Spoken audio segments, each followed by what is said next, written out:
অৰ্জুন হাৰজুন বিনামূলীয়াকে দিয়া গৈছে।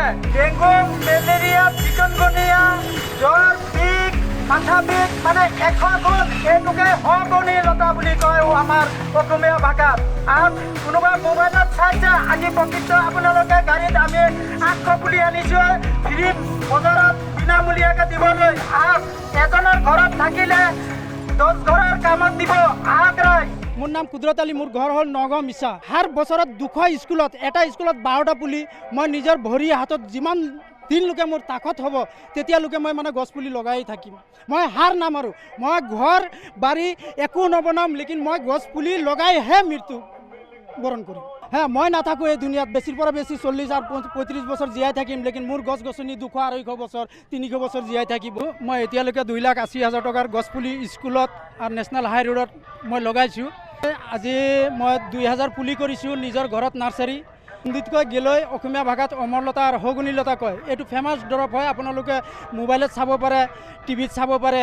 হাৰ বেমাৰৰ হয় 100 গুণ, সেইটোৰ কাৰণে সগুণী লতা। মই নিজে 2000 পুলি নাৰ্চাৰীত কৰি ল'লোঁ, তাৰপিছত হাৰ জোৰ কৰিলোঁ।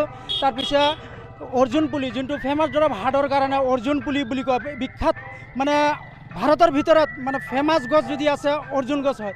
মানুহ বিচাৰি নাপায়, তাৰ ছালটো লৈ গছটো মাৰি পেলাই। সেইটো মই 4500 পুলি কৰিছোঁ নিজে।